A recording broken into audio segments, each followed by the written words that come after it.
Hey, folks, today's episode is a big double header for the Lincoln Project podcast, and it's kind of two sides of a interesting coin. We've got an interview first with Mary Clare Jalonick, who has given us a new book about the storming of the Capitol on January 6, 2021.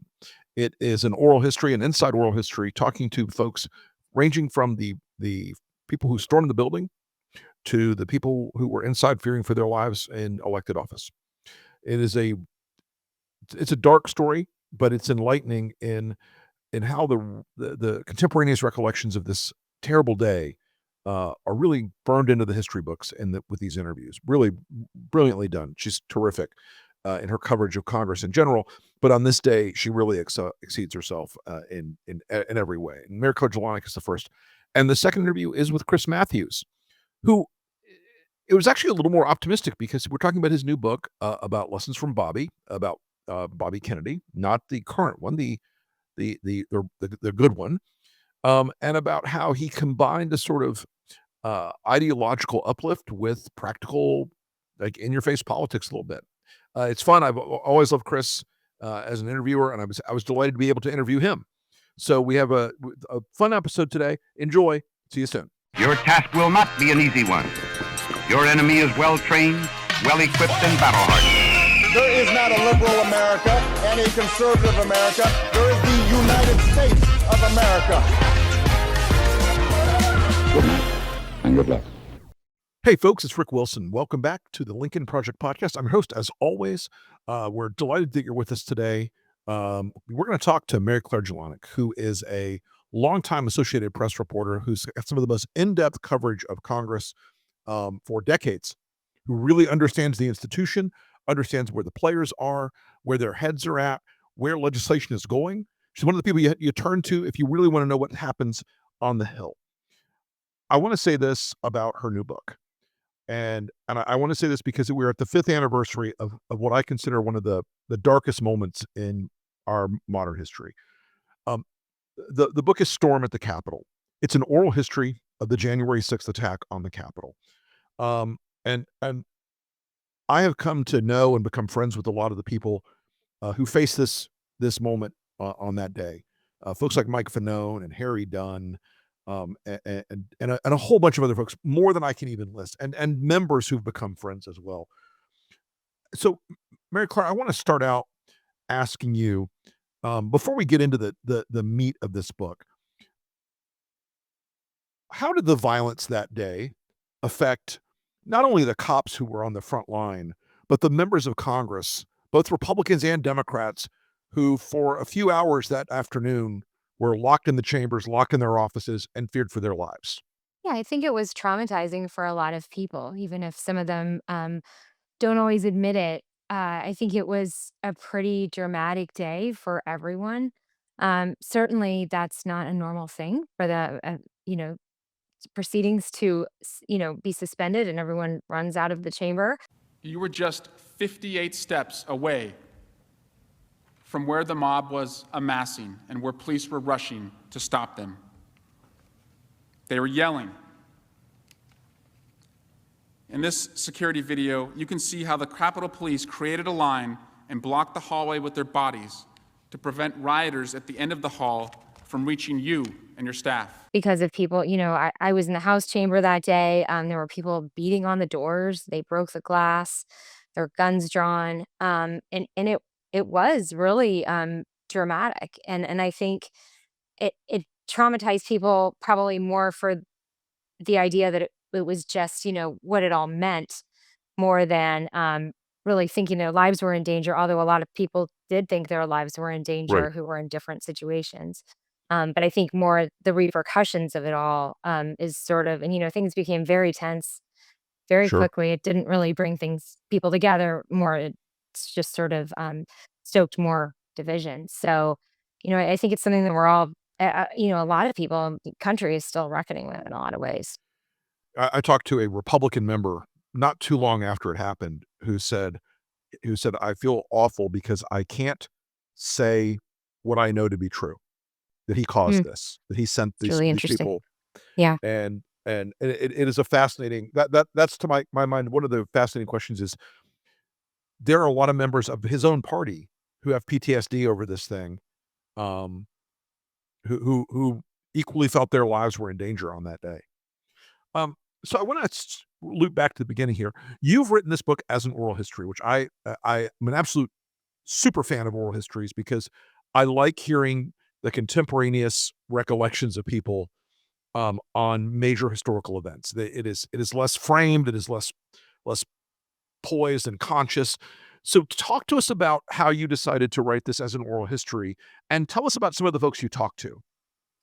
Yeah, I mean, it just seemed like it made a lot of sense in, really for 2 reasons. I mean, first of all, I mean, in a story that has had so many different narratives, and that different people Right, are sort of trying to, present one set of facts in many different ways, it really seems like the most straightforward way to just get those, I have more than 150 lawmakers, police, right, workers, journalists, the writers themselves. And I think when you look at it, there really is sort of one basic. There's a lot of people interpret parts of it in different ways, or the significance of it in different ways. But there really is one basic set of facts of what happened, and I think that it really bears out when you look at the way that the firsthand witnesses describe it. And, also, I just had a lot of material. I've been covering this, since the day, since the moments that it was happening, and I had a lot of material, so we sort of say it in our notebooks. And I had a lot of really interesting, stories and quotes, and I kind of wanted to be able to get those out there in some way, and that seemed like a good way to do it. There's also, like, so much testimony. More than half the book is around half of it is my own interviews, and a lot of it, though, is, from court testimony, from, congressional testimony, from FBI interviews, and things like that, and so there really was tons of that material, that, was sort of buried in court records, stories that police officers and the rioters themselves who testified in their own trials. There was so much of that material, and it just seemed like a really good way to get more information out there, but also present just sort of a straightforward narrative. what surprised you most in the writing of this? What fact or interview did you walk away from and say, "Wow, that puts a new perspective on what I saw and understood of that day"? I don't know about a new perspective, but the police officer interviews were really, really poignant in a lot of ways. Yeah, And through my own interviews and also looking at what a lot of their testimony, a lot of them, like what surprised me was that so many of them thought they were going to die in the yeah. fighting. And so many of them say that, like just outright, I thought this was it for me. I thought I was going to die. I thought I might not make it. I was just a kid who had a dream of becoming a police officer and was lucky enough that it came true here with the Capitol Police. 5 years ago today, I was called a traitor, violently assaulted in the line of duty, punched in the face, pepper sprayed, and thought I'm going to die here on the steps of the US Capitol. My name is Winston Pagin, and I was an officer with the Capitol Police for over 5 years. I do not speak on behalf of all officers, nor the department, which I left 10 months later, but I believe my experience is not unique as one of many who showed up to work on January 6th like I did every day, ready to protect and serve the Congress, the congressional community, and the Capitol itself. Serving as an officer was the honor of my life, especially with the ceremonial unit honoring the inauguration of President Biden, as well as the lying in state ceremonies of Justice Ruth Bader Ginsburg, Officer Brian Sicknick, and Officer William Evans. I would be remiss to not mention honoring the life and service of Officer Howie Liebengood, who sadly took his own life just days after January 6th, 2021. On that day, I was assigned to the Civil Disturbance Unit, the Hard Gear Riot Team, on the West Front as thousands descended upon the Capitol from Pennsylvania Avenue. Before I knew it, we were completely overrun, and what started with mere insults turned into being brutally attacked. This should serve as no surprise to anyone. The evidence of violence is obvious and extensive. Hundreds of police officers, my friends, fought valiantly to defend the Capitol and our democratic process that day. From the West Front to inside the Capitol, the mob said to me, "President Trump sent us," and we don't want to hurt you, but we will. Eventually, it was my turn in the meat grinder that was the front line. The terrorists had a wall of shields that they had stolen from officers, as well as stolen batons, what other armaments they brought. The two sides were at a stalemate at a metal door frame that sat in the middle of the hallway. On my left was a man with a clear riot shield stolen during the assault. He slammed it against me and, with all the weight of the bodies pushing behind him, trapped me. My arms were pinned and effectively useless, trapped against either the shield on my left or the door frame on my right. With my posture granting me no functional strength or freedom of movement, I was effectively defenseless and gradually sustaining injury from the increasing pressure of the mob.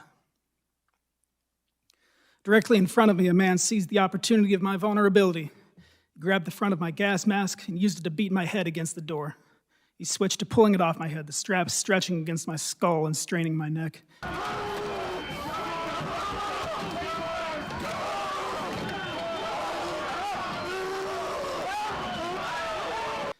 He never uttered any words I recognized, but opted instead for guttural screams. I remember him foaming at the mouth. Eventually, he succeeded in stripping away my gas mask, and a new rush of exposure to CS and OC spray hit me. The mob of terrorists were coordinating their efforts now, shouting, "Heave! Ho!"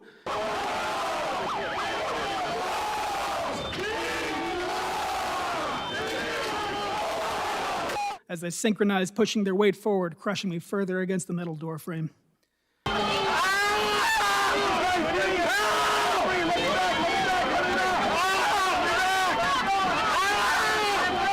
Just over and over again, you see police officers saying that. And that's, these are, really strong, really experienced people who have never felt that potentially in their job. Some of them said, this is the first time I felt that way. And this sort of hand-to-hand combat that was going on outside of the Capitol, Yeah. and in some places inside the Capitol, it wasn't really what they're trained for. It's not really what a normal police officer is doing. This sort of, just it's like a medieval battle. Several Right. people described it that way, and that's Sticks not really and what they're stones. Yeah. right. Yeah, just handmade weapons. The fences. Whatever it might be, American flags. That's not really what they're trained for. It's like one of the police officers I interviewed said he took a moment and looked out at the scene. And it looked to him like the Lord of the Rings, like one of those big, probably CGI Set piece battles in medieval battles, right? the movie, right? And that kind of made sense to me. I mean, I just, they were just so overwhelmed and surprised, and a lot of them really knew that, talk about how they knew what the stakes were and what they were defending. It's the new year, and people are feeling, I think, a little bogged down already by the impossible expectations they tend to set for themselves when that new year rolls around. Everybody has these sweeping goals that they're going to immediately change everything about their life. They're going to lose weight. They're going to work out. They're going to change the way they behave toward their friends or their family. All those things, they may be meritorious, but that new year, new me stuff doesn't happen overnight. It doesn't happen instantaneously. Changes over time are what work. And slowing down and working through the things you need to change is what works. That's what growth therapy gives you, just that, a place to slow down, to check in, to talk things through. You can start the year that way in a more grounded place. Folks shouldn't have to choose between paying their bills and getting mental health care, honestly. Growth therapy makes that care more affordable, more flexible, way easier to access, whether you need nights, weekends, or just a bit more breathing room. If you've got insurance, you may already have therapy coverage and not even know it.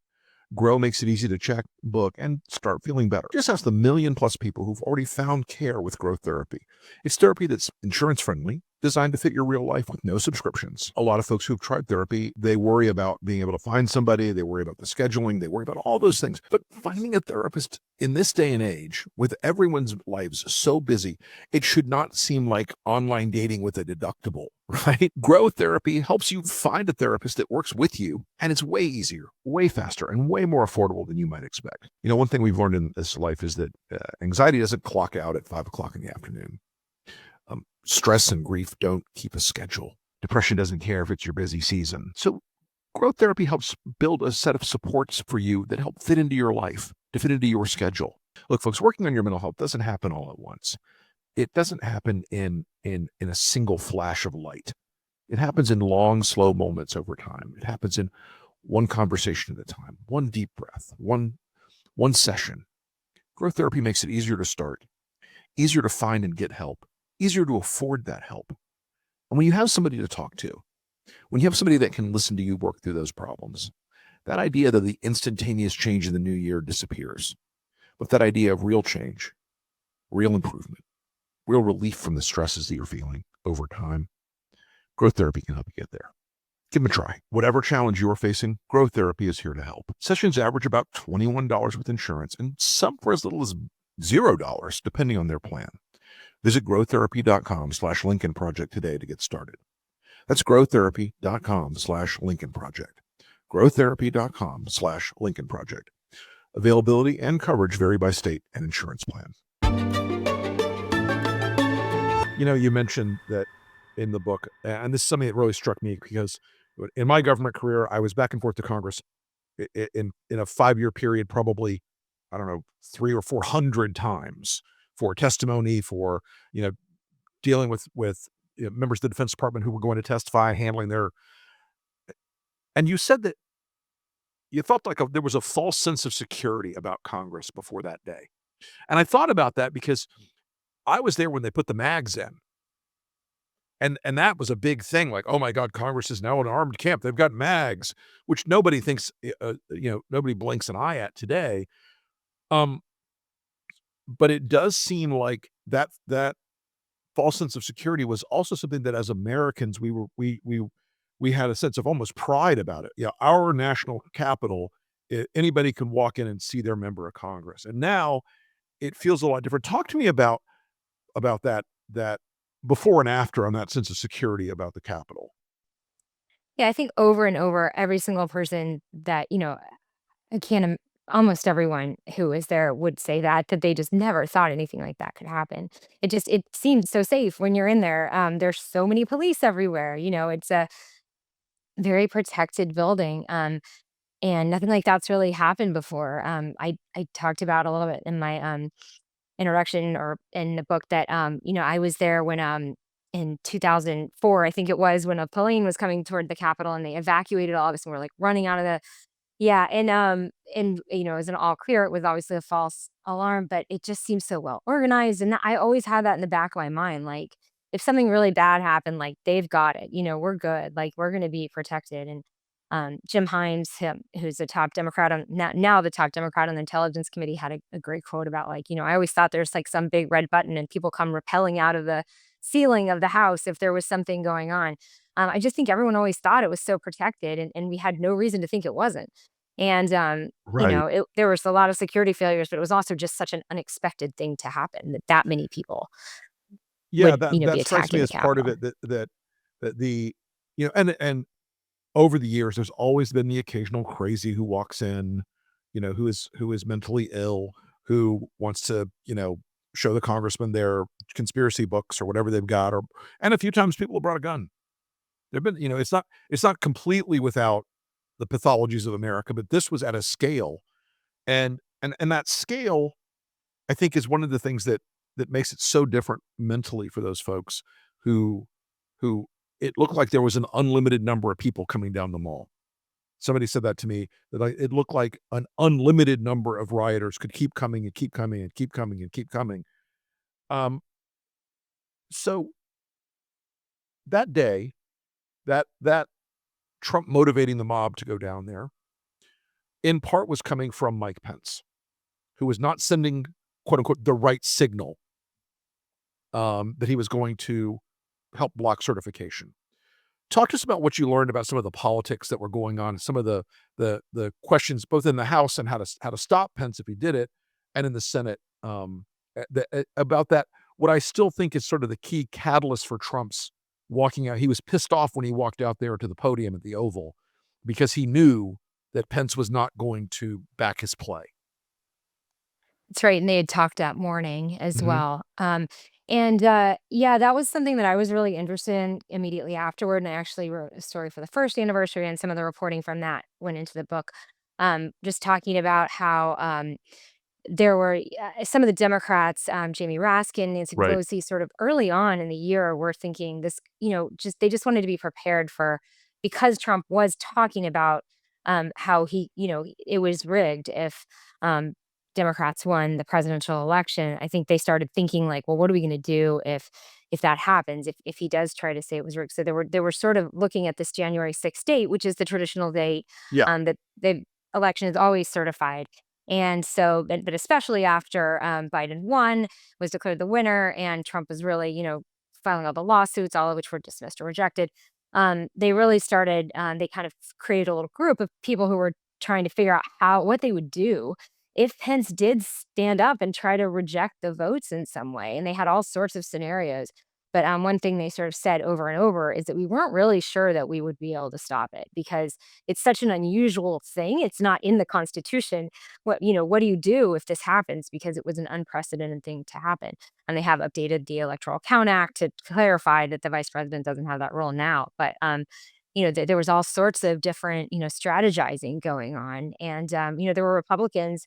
Liz Cheney was talking to, I talked to her and I talked to the parliamentarian, and they were talking about, they were discussing too, what would happen. And she said that, she was driving home a couple days before and she felt physically sick because she wasn't sure what was going to happen and what Pence was going to do. So I think that's something that people don't totally remember, is that nobody knew what Pence was going to do. Everyone knows now what he did, but it wasn't until 1 o'clock that afternoon, which is when the session started, that he distributed a letter and said what he was going to do, that he wasn't going to follow Trump's wishes and try to block or obstruct any of the electoral votes. But it was really tense. Like no one knew what was going to happen. And, that was one of the reasons I wanted to be there too, is because we knew it was going to be a really Right. interesting day. We had it was COVID. So, right, we were all sort of different people were going in on different days. But I really wanted to be there because I knew it was going to be a really interesting day. I obviously had no idea how interesting. But, I you weirdly have know, to take partial responsibility for January 6th because, um, we ran an ad, on the 3rd, targeted the White House, that said, "Mike Pence shouldn't do this. Donald Trump, you're wrong. Mike Pence is gonna follow the law." And, we were trying to both rattle Trump a little bit, but also to tell Pence that we understand that we were watching, that the world was watching. And in a bunch of other books, it's come out, like, Trump was so angry about the ad, he wanted Pence to say in advance, "I'm gonna do your bidding." And, I feel guilty. I tell people this all the time. I'm like, I'm surprised. I almost got Mike Pence killed, which I feel terrible about. But on the other hand, he did the right thing in the end. Um, when Pence was hiding in that garage with his detail, that had to be a moment of just absolute, you know, uh, terror, because that mob was very much mediated by social media, or motivated by social media. They knew Trump was angry at Pence that day. That tweet about Mike Pence, extreme measures or whatever it was, got hundreds of thousands of views within a few minutes. Um, did Pence did Pence sense that moment as his life being in immediate danger? well, Pence has his own book that he detailed some of this, Yeah. and I used some of his aides Mhm. who testified before the January 6th committee. I was not able to interview them for the book. I tried, but that was one case where like some of the public documents were really helpful, and Right. they did a long interviews with both Greg Jacob and Mark Mhm. Short, which I used I in know the Mark, yeah. and a little bit of I used a couple lines from Pence's book. I tried not to do too much of that, but yeah, they all really sort of outline that. And the main thing that they detail is just how strongly he felt that he should not be seen fleeing the Capitol in a limousine. And he talks about how he, sort of put his finger in their face and said, "I'm not going in that limousine." And when he walked into the garage, they were like, "Well, why don't you just get in and we can just sit here?" And he knew that, he was like, "I'm not doing that. I'm not getting in." He said that was the car was already moving when he, got into the garage. So they were really ready to get him out. As I would imagine if anyone was the Secret Service agent in charge, they would have wanted Right. to get him out. But he felt, and congressional leaders had been evacuated. They were not there. But he stayed in that garage and was safe, obviously. But I really think that the overwhelming feeling that they all had was just, just sort of this duty that they had to stay and they weren't going to be knocked out. They weren't going to be Right, pushed out of the Capitol. right. So you've interviewed some of the folks who were on the delivering end of this moment of fear and terror and violence. What was your big takeaway from talking to folks who were in the crowd, who were part of the attack? My main takeaway was that there is such a diversity of motivations in that crowd. We know about the extremist groups that were, coming, planning for potential violence, Mhm. seem to really have like a plan to go in and to how to access the building, and really knew what they were doing. There were also a lot of people who just got caught up in the moment, and it went down after they heard Trump or what for whatever reason.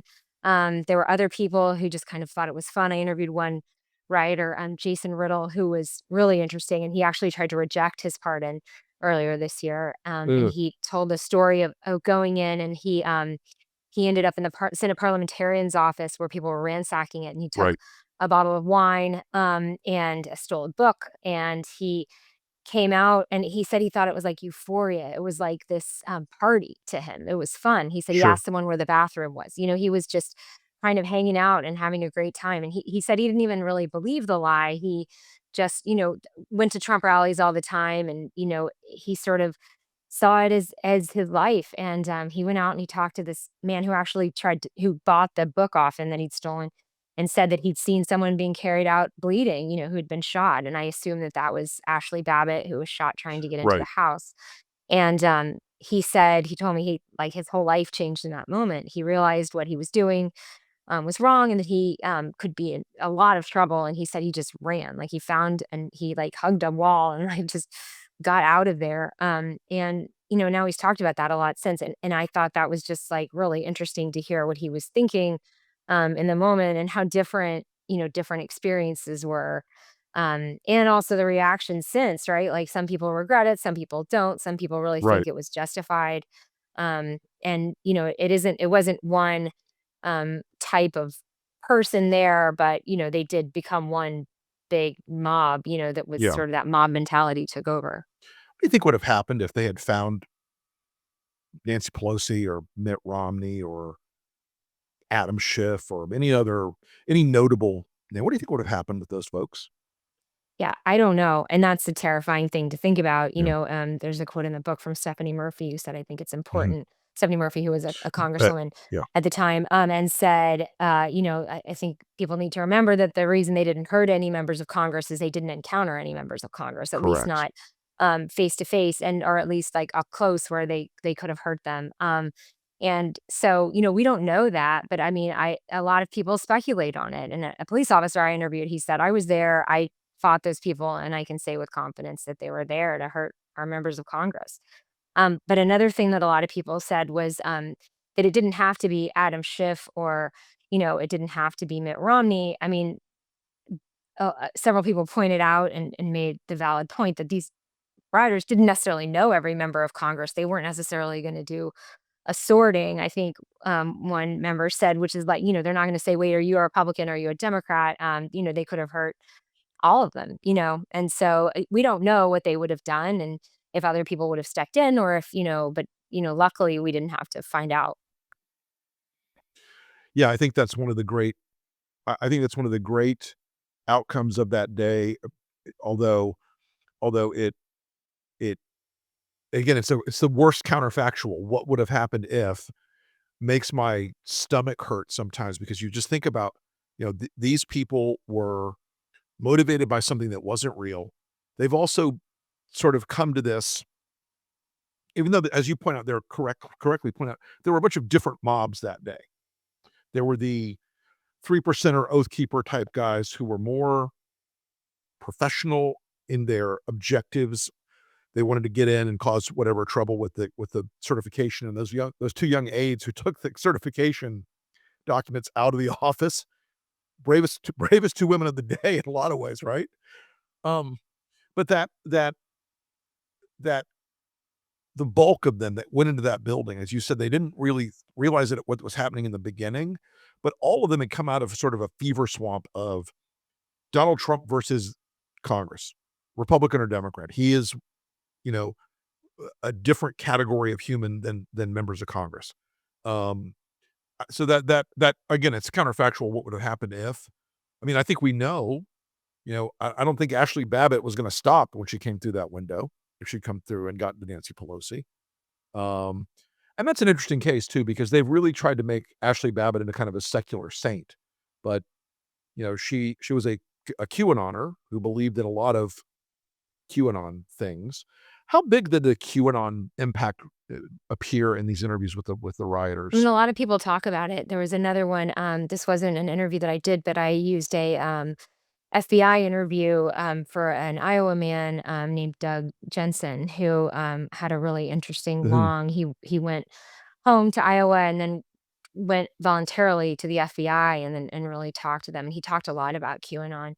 And it was interesting. He'd really sort of found it by just spending time on his phone at night after his construction job. Sure. And it really took hold, and he started traveling around and watching Trump speak. And he's the one who was chasing Officer Eugene Goodman up the stairs in the Senate side with a big Q on his shirt. Yeah. And he was sort of waiting for someone to say something, from the cues that I guess what Q was The supposed to the say, secret right? code Yeah. language of QAnon, And right. he thought he heard it, and that sent him to Washington. So it does seem like, I don't think everyone was espousing that theory, but definitely a lot of them were and talk about it. And certainly Ashley Yeah. Babbitt was as well. And that actually is sort of where the title of the book comes from. And there's a quote in the front, that the storm is coming. She put that on Twitter a couple days before.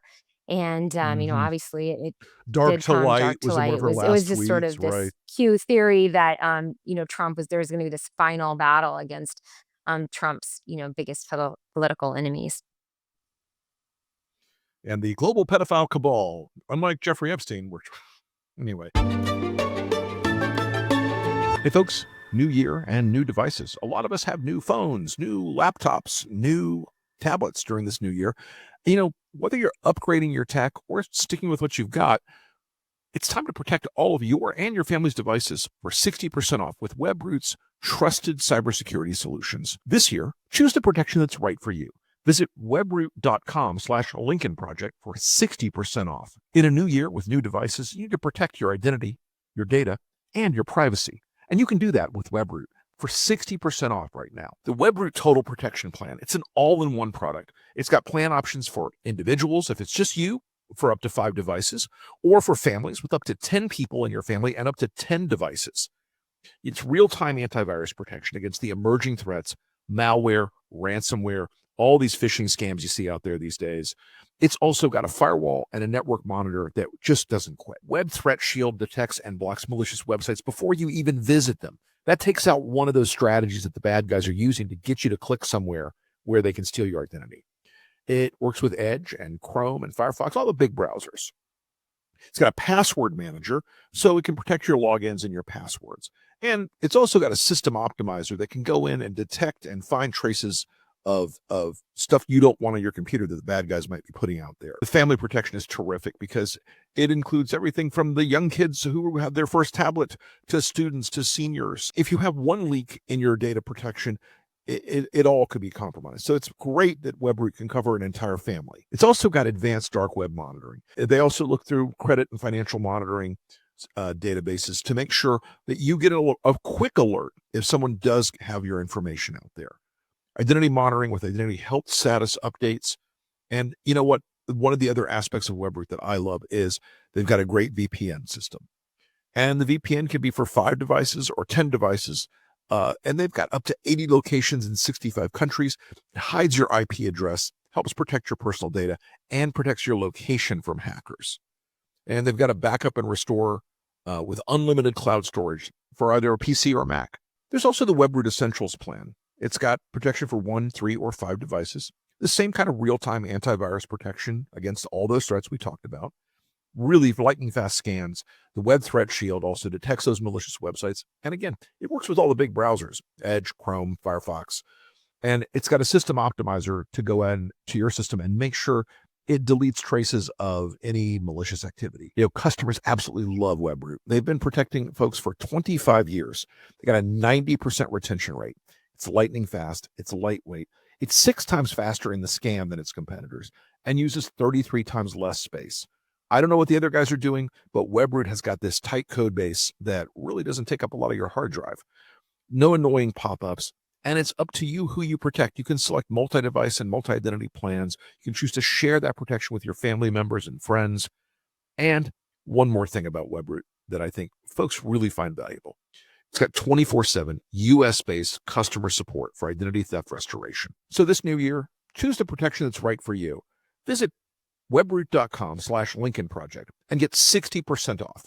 That's webroot.com/Lincoln Project for 60% off. So when the pardons hit, very few people seem to have rejected their pardons. I know Pam Hemphill, the MAGA granny. You mentioned the other gentleman. I don't know how many people said, "No, I've learned my lesson." I think they almost all took the pardons. What kind of message do you think that sends in terms of consequence? Yeah, I mean, it's definitely, in our job, like at the Hill reported, there were certainly a lot of members, Republican members, close Trump allies, who Sure. were saying in the days before that they didn't think the most violent rioters should be pardoned, and that This is does seem to still be, is something that it's hard for a lot of people to defend. That Yeah, especially the most violent people who had, hurt these police officers, and we saw in a hearing, I think it was a couple months ago, in Officer Daniel Hodges, I know Danny. who has spoken Mhm. out a lot and is also in the book, was testifying as a Democratic witness at a hearing in the Senate. And Peter Welch, a Vermont Democratic senator, asked how many of the other witnesses who were Republican witnesses thought that they should have been pardoned, even the ones that had heard Hodges, who was sitting right, next to them, Right. and they all raised their hands. So, I mean, it does seem like there really is still a lot of support, but questions about the most violent of those rioters. But whatever people think, it's been done, and there's not Yeah. really Hard to unring the not bell. much that can be done. But I think that there is a really variety of responses on from the rioters, of people who expressed some contrition but maybe went back on that, or were not, were sort of defiant at first and then eventually kind of came around and said they don't think what they did was right. So it really is, there's a lot of different reactions out there. Yeah. So the pardons are one part of the revisionism here, but there has been a massive amount of historical revisionism that this administration has tried to push out. That Nancy Pelosi was to blame. That the FBI was a false flag. The FBI ran the operation. All that. Talk to us a little bit about how that revisionism um, has just crept into the public narrative about this. Yeah, it's interesting. I mean, we sort of saw it for the first time in the day after January 6th. There was just universal condemnation. Everyone was, you know, denounced the violence, Yeah. certainly acknowledged there was violence. There wasn't really anyone trying to say there wasn't. Although some people blamed Trump and some people didn't. But really in the months after, we started to see these sort of defense of the rioters, question, Andrew Clyde sort of famously talked about how if you watch one video, it looks like a normal tourist visit. And, but that sort of crept into, sort of broader narratives, that I think in some ways culminated in this white paper, or whatever you call it, that whatever the White House put on their website on this fifth anniversary, that I actually found pretty interesting, because it was like laying out a lot of these narratives all as one narrative, which they were sort of saying they have a whole, they're saying that that people marched peacefully to the Capitol and then were basically attacked by the police, which I think we know through, certainly all the interviews in my book and everywhere And else is, 10,000 hours of video. that's what I was about to say, extensive video archive, that is not how things happened. So, it has evolved for sure. So Nancy Pelosi is sort of the our typical bad guy for Republicans and for Trump. The idea that Pelosi deliberately let this happen or deliberately caused this to happen. When you interviewed the speaker, what was her reaction to that stuff? Well, I think she obviously really, vehemently pushes back on that. I think her line repeatedly has been, "No, I did not plan my own assassination attempt."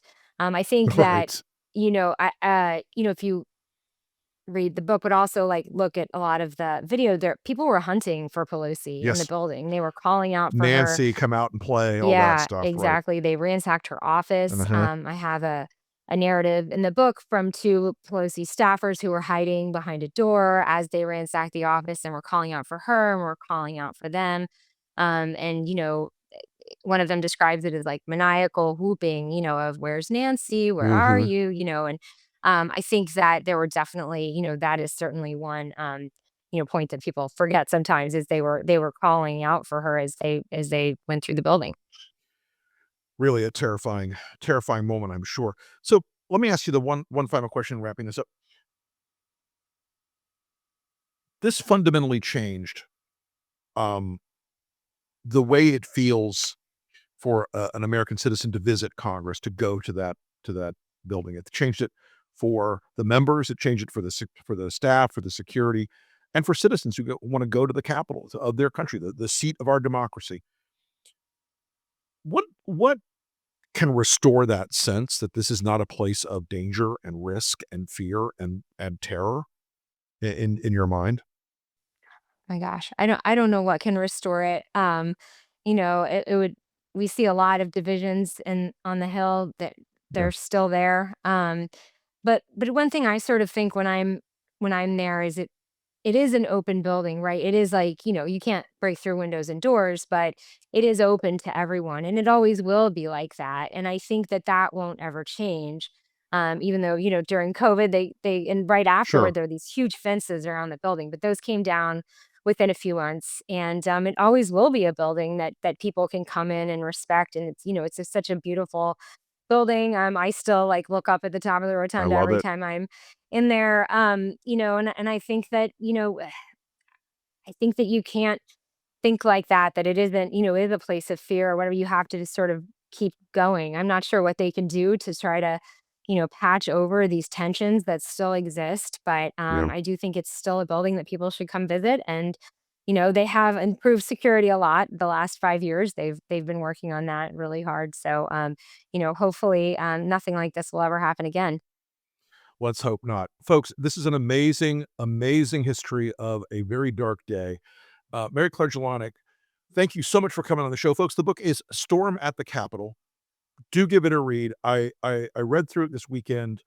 It's enlightening, and it is an oral history, so you're really hearing contemporaneous recollections of these things, and it is something that I think, you almost have a duty as a citizen to read this because it is about an inflection point in our country and our culture that has reshaped a lot of our politics and a lot of our idea about how we interact with the Congress that represents us all. Thanks for listening Thank to you the so Lincoln much. Project podcast. And Mary Claire Jalonick, thank you for coming on today. Thank you so much. We're delighted to be joined today by our friend Chris Matthews. Chris is one of the great chroniclers of American politics in our generation, one of the great analytical minds. Wrote the seminal book about modern politics called Hardball years ago. And he has a new book out that I have absolutely just enjoyed the hell out of, and it's called Lessons from Bobby. It is about 10 big lessons taken from the life and leadership of Robert F. Kennedy Sr., not the one in office today, but his the good Bobby, if you will. And these 10 lessons, Chris, I absolutely loved how you broke it out because it captured the combination of what my reading of history always was with RFK, which was he combined that ideology and that uplift with an understanding of power and politics at a level that that played through in this 1960 campaign, that was playing through in the campaign that he was in before he was tragically assassinated. So, talk to us about how you came to write the book and how you came to pick these Well, lessons. it was a combination of me and Stu Roberts, an editor at the Simon and Schuster. middle of the summer when I was doing all other kinds of other things and had all kinds of other commitments, he called me up and said, "I want you to do a book on Bobby Kennedy. I want it ready for November. It will be published in November. That gives you a couple weeks. Write it." And so I had done a lot of work on the Kennedys over the years. The Nixon and Kennedy and Nixon book was a favorite of mine because it was so complicated about their relationship and how friendly they were for so many years, Nixon and Kennedy, and we never knew any about that. And of course, I did the book on Jack and the book on Bobby, and both had gotten big sales. So I went back into my inventory of brain and trying to figure out what I knew, and we came across this idea of rules that that Bobby had certain standards that he met that people today, including especially Donald Trump, don't meet. So it'd be good to remind people of what he stood for. And it was basic things like, well, the most one that jumps out at you is concede when you lose an election. It's so basic to our system, Right. which is that if you're going into politics, you must accept the fact in your heart that you may have to walk up to that TV camera on election night in a 50-50 world. Might have to admit that you blew it, that you took all the money people gave you, all the work they'd done for Right. you, all the volunteer effort, and the zeal of people, and you blew it. You just came up short. They have to do that. And now Donald Trump has never accepted that reality, that politics is a 50-50 game. You win a couple, he won two, he lost one. For the presidency, he would never face up to that. This is a fraud on the American public. This is an embarrassment to our country. We were getting ready to win this election. Frankly, we did win this election. So we'll be going to the U.S. Supreme Court. We want all voting to stop. Bobby did that very dramatically in Oregon. A week before he was assassinated, Bobby lost the Oregon Democratic primary. And he lost it for some good reasons, and he knew there were some good reasons. He had gotten into the race for president as an anti-Vietnam War guy the day before St. Patrick's Day, which is the 16th of March. Let's say the other guy from Minnesota had gotten into the race in November of the previous year. He had been in the race for months. He went out there with Howard Lowenstein raising the Dump Johnson movement. He went out there and McCarthy, Gene McCarthy was a hero of mine, would go out there and campaign whenever no one else was doing it. But Bobby did it finally. And he knew he lost all the A students. Roger Mudd of CBS would say, "You lost all the A students." Wouldn't that bother you? He said, "Of course it bothers me." The guys at the Boston Globe knew that. It drove him crazy that the best students, the smartest, most gung-ho, most passionate, if you will, were all the anti-war kids. Were all working for McCarthy. And in Oregon, where it's mainly a suburban state, it's not a big ghetto kind of state, if you will. And he knew that he couldn't appeal to poor people. He said, "I do better with poor people." What a great line. He said, "I do better with poor people." We've had it rough. So election night, he walked up to the camera and on camera admitted he'd lost and did it so well that Patrick Buchanan, who was in the audience scouting things out for Richard Nixon, said he was never so impressed with the guy. He said, "I'd never seen him before, and he was thrilled at how great he looked." Now, maybe some of this is the Irish, and I know about that. Maybe that's just rooting for the guy, the Irish guy on the other side.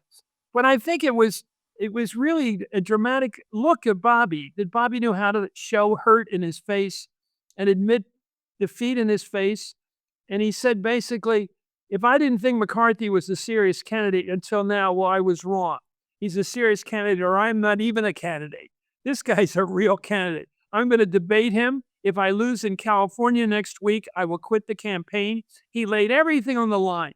He really did what Adlai Stevenson did when he lost to General Eisenhower in 1952. He just laid it out there and said, "I lost the big one, but I'm coming back next week." And he did.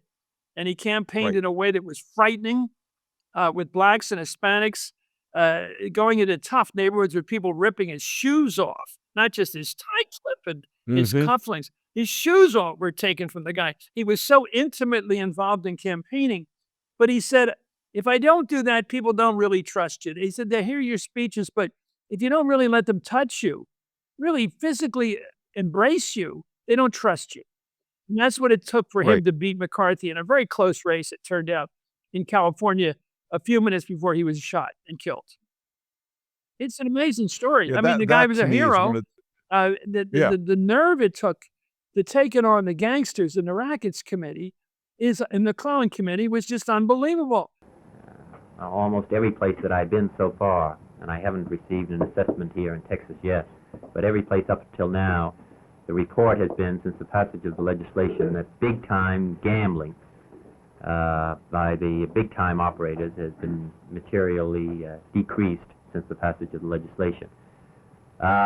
Also, the coordinated drive that has been conducted by the various investigative agencies of the federal government has had its effect.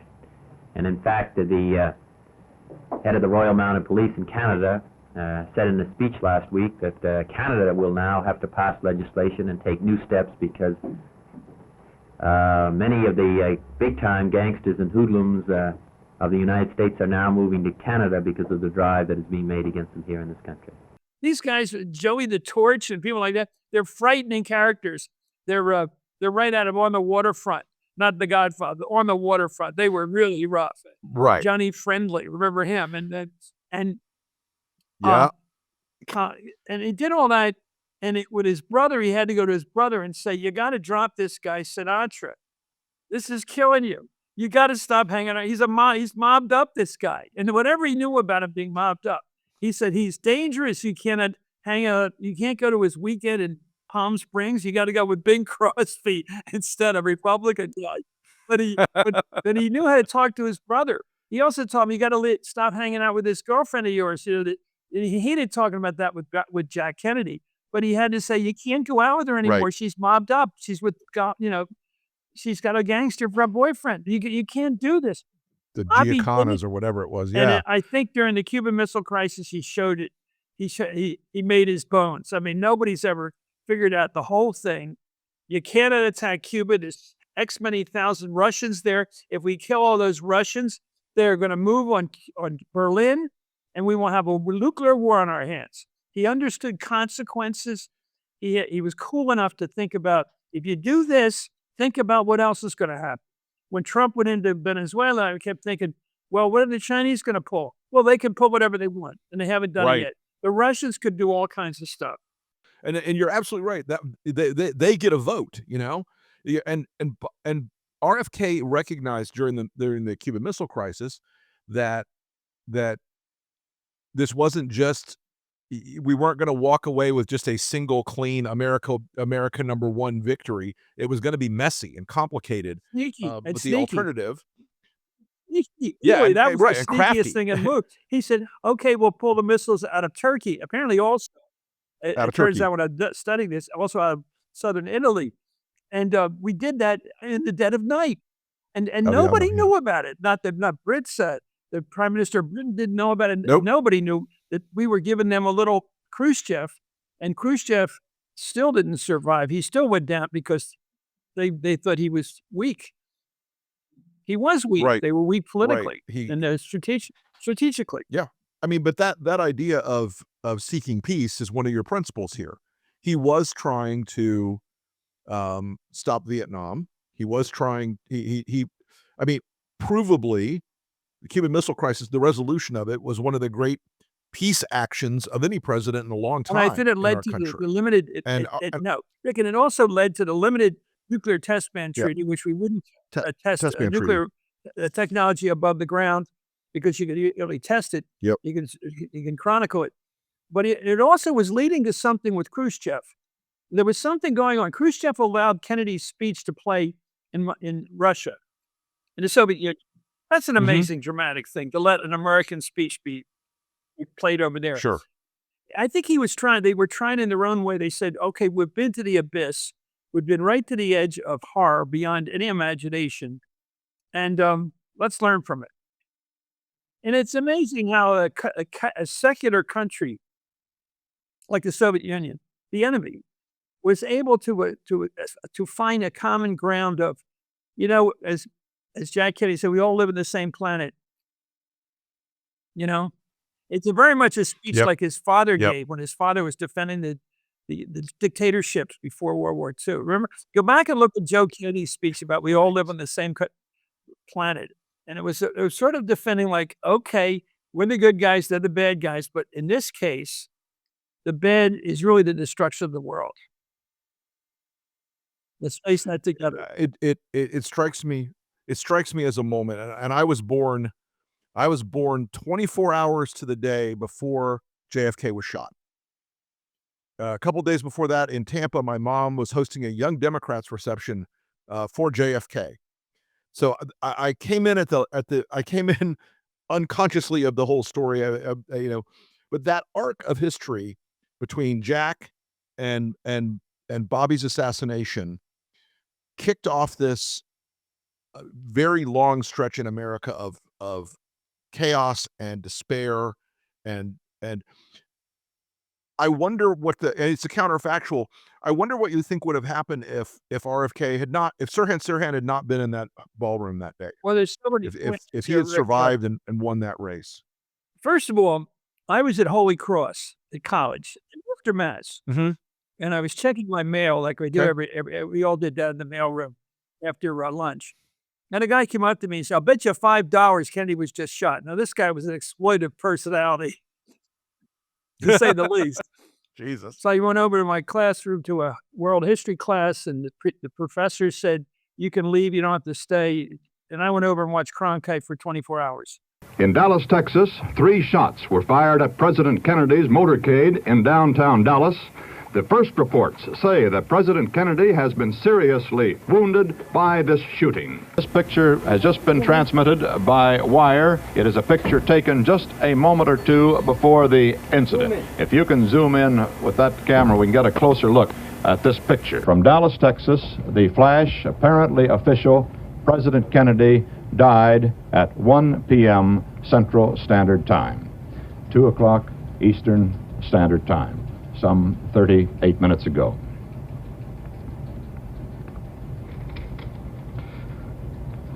Vice President Lyndon Johnson has left the hospital in Dallas, but we do not know to where he has proceeded. Presumably, he will be taking the oath of office shortly and become the 36th President of the United States. Ed Moynihan once said to me, we've never gotten over it. You've never gotten over it, pointing to me. And that's true. Right. 9/11 was a big deal to people who lived in Manhattan, but I got to tell you, the assassination resounds. The before and after of that event, the imagined world before that, with Jackie looking like $1 million and him riding along in that car with Connolly and his wife, Nellie, and that world disappeared with those shots. Yep. It just did.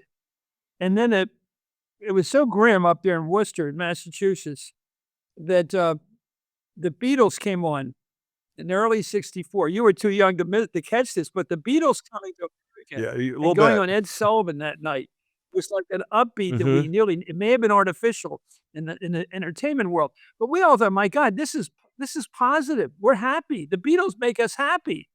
But the grimness in the country was only really truly relieved when McCarthy came out in the fall of '67. And I went to March on the Pentagon and all that stuff, and Norman Mailer, and that sort of anti-war thing helped a little. But when Gene McCarthy came out and said, I'm running for president against Lyndon Johnson, I'm going to end this war, that was unbelievable. But you're right, that period between 63 and 68 was brutal. And then Bobby and Gene McCarthy, these two anti-war guys, both liberals, I suppose you could say, McCarthy more than Kennedy was more of a liberal, more of a Stevenson kind of guy. You got the sense that there was really optimistic, that maybe if Bobby had if he'd gotten past California, which he did, he won it by about 8 points. If he'd gotten past New York the following week, which would not have been easy. New York was heavy with Stevenson people.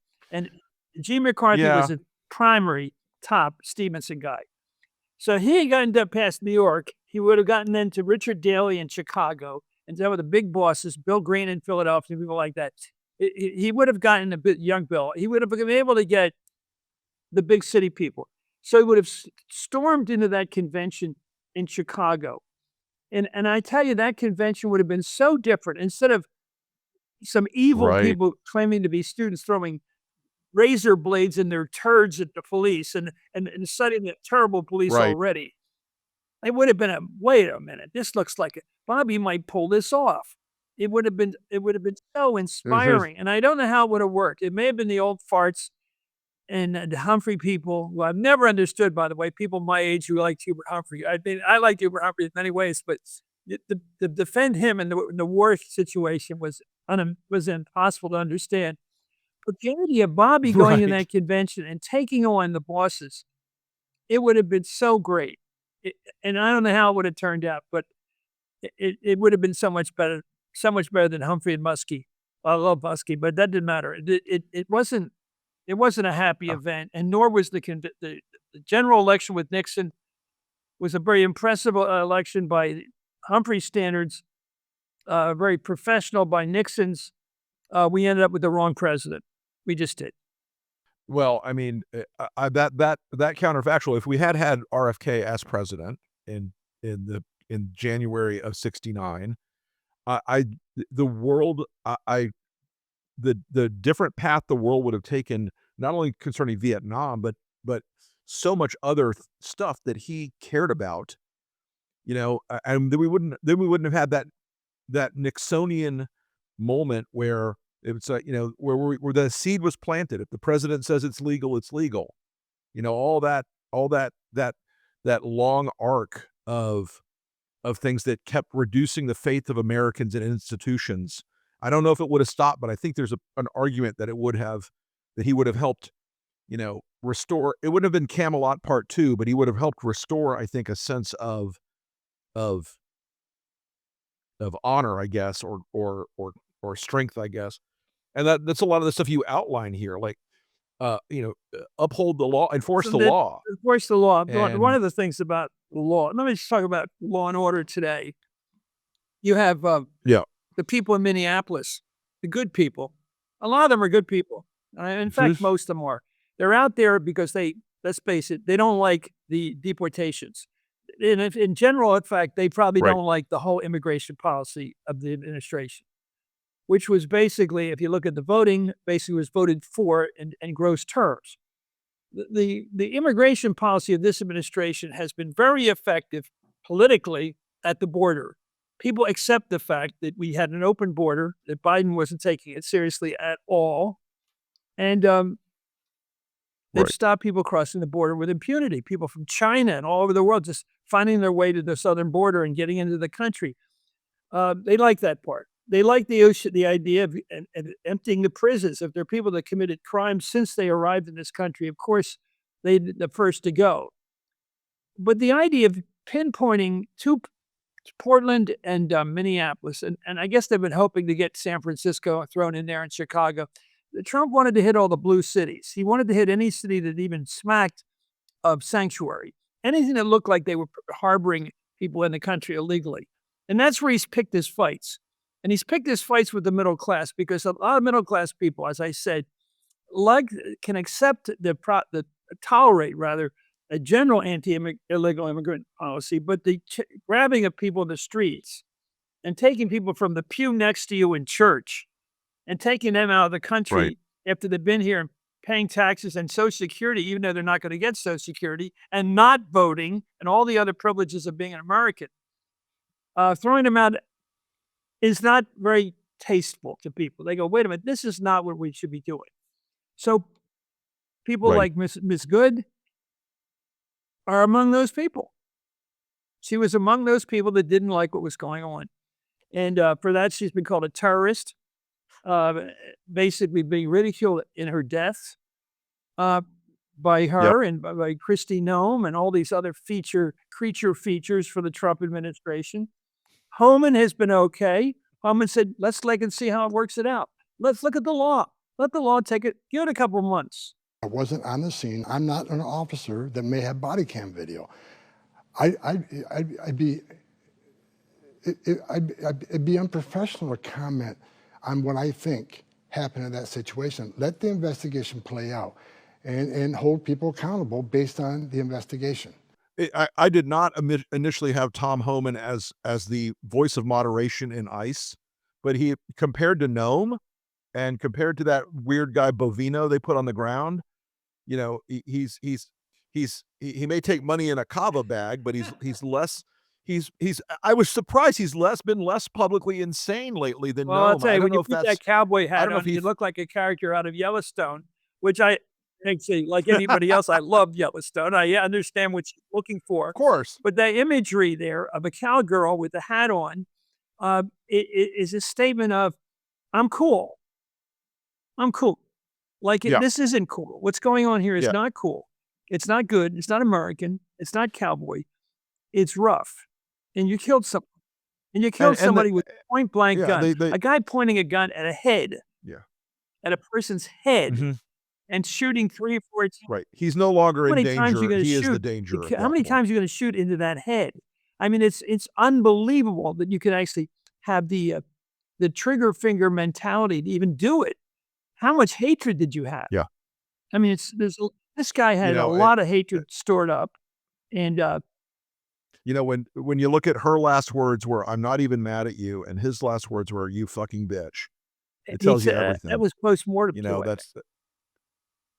yeah, that's right. He had killed her and said, "Ah, fucking bitch." So And how I'm did he like, get the idea? that there's Why something did he broken in think that that she man's was soul. worthy of that kind of language? He must have had an attitude about. Was that about who dragged him for 6 months ago?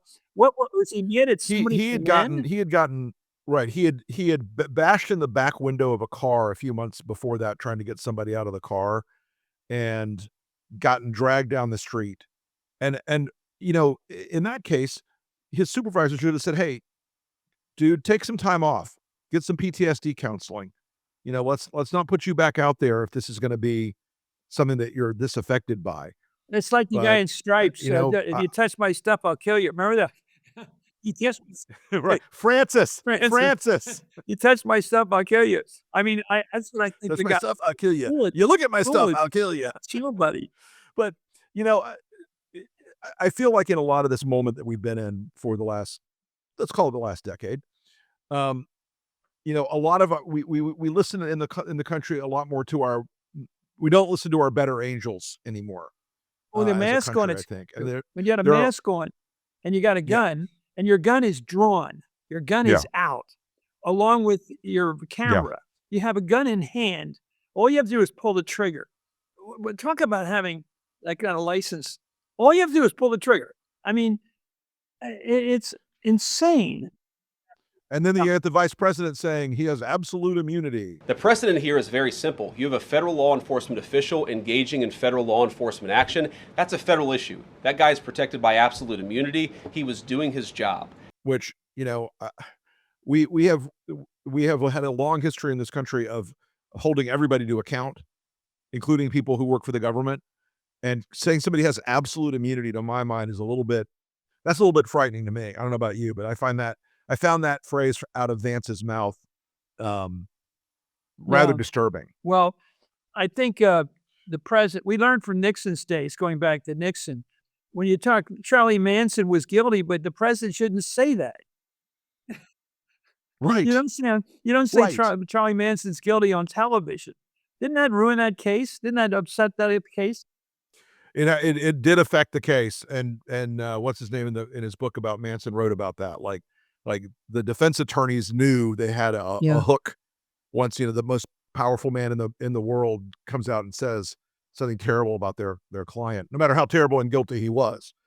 Um, so Chris, I want to ask this in this list of lessons about the world, and I that combination of I think we've missed this in a long for a while. That combination of idealism and yet he was also a hard political player. He knew how to fight in both in government and in politics. Um, do we have anybody on the scene that you're watching today that gets close to that Oh, God. ideal? Well, it's probably not Krasner, the DA in Philly. Okay, I'll go with you. And Laurie out in San Francisco. No. I think he recognizes that the city has gotten completely out of control. And I have seen the defecating in the streets of San Francisco. You drive in and you see it in front of you, you go, excuse me, this is not the Yep. way a city should be run. Whatever you say about human rights, Right. stop that. Stop that behavior. And so the homeless situation, the unhoused situation is the nice way of putting it.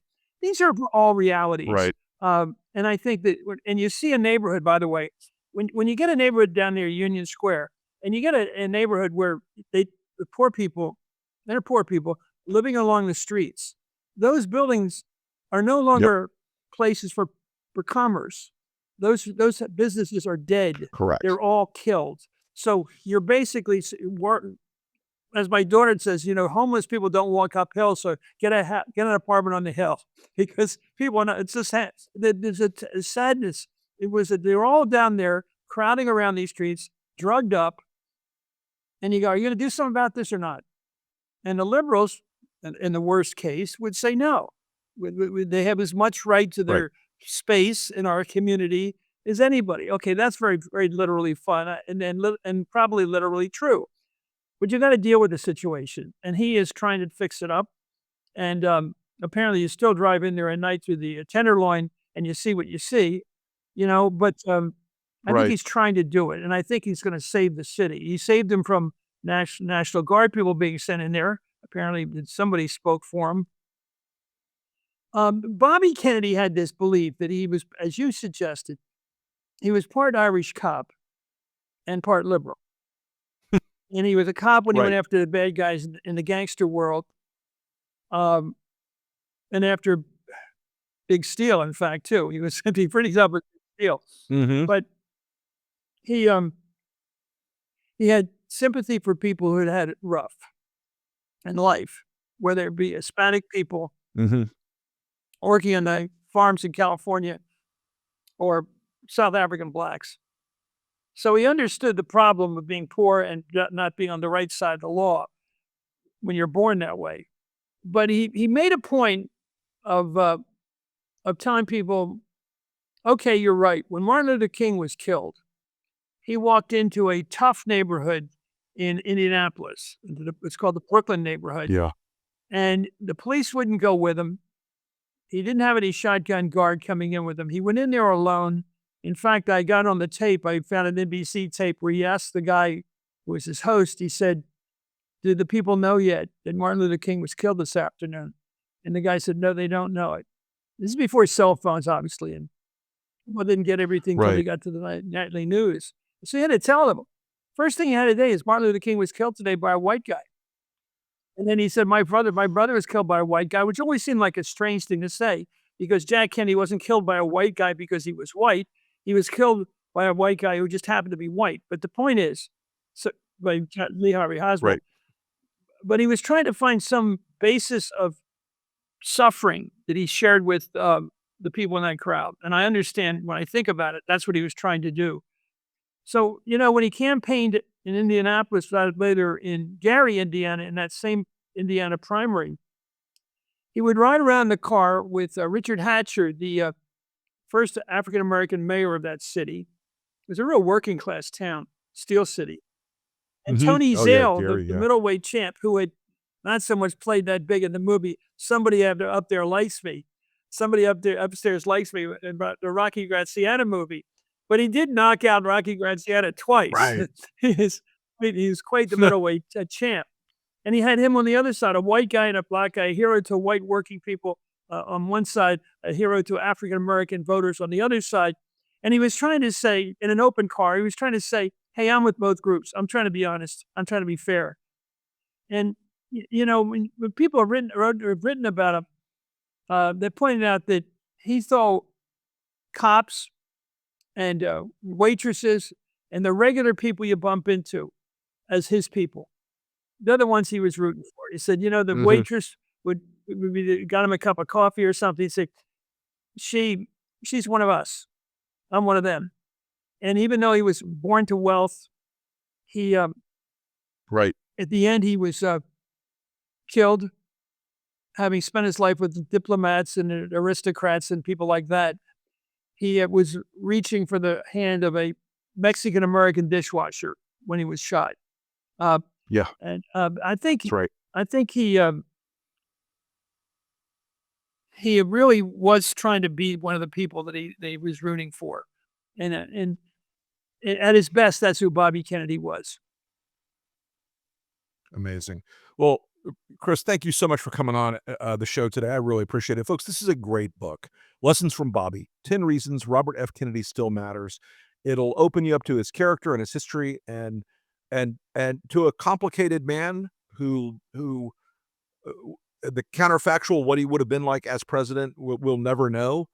But it's a great chronicling of the things that worked that he did. Some of them aren't tales of glory and greatness. Some of them are tales of a guy who understands the world and lives in it as a real person. So, Chris, thank you again, and we'll talk to you again soon. Hey, Greg, it's straight to everyone. Thanks for having me. You bet.